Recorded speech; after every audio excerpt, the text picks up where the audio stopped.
Daxili İşlər Nazirliyi Kiber Cinayətkarlıqla Mübarizə Baş İdarəsi tərəfindən ölkə ərazisində qanunsuz onlayn mərc və kazino oyunları təşkil edən şəxslərə qarşı əməliyyatlar davam etdirilir.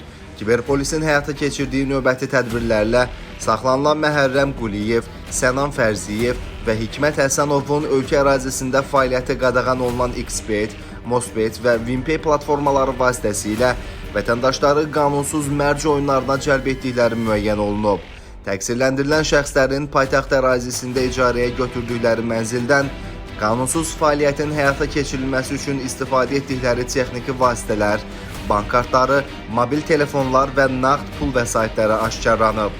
İstintaq zamanı müəyyən edilib ki, dəstə üzvləri qeyd olunan platformalar vasitəsilə əldə etdikləri külli miqdarda pul vəsaitini müxtəlif yollarla legallaşdırıblar. Mosbet və XBet kazino oyunları təşkil etmişik. Bir XBet və Mosbet oyunlarını təşkil etmişik. Pulların nağdlaşdırılması hesabatları aparmışıq. Faktla bağlı Baş İdarədə Cinayət Məcəlləsinin müvafiq maddələri ilə cinayət işi başlanılıb. Araşdırmalar davam etdirilir. Bir daha vətəndaşları sosial şəbəkələrdə və internet platformalarında təklif olunan qeyri-qanuni kazino və qumar oyunlarında iştirak etməməyə çağırırıq.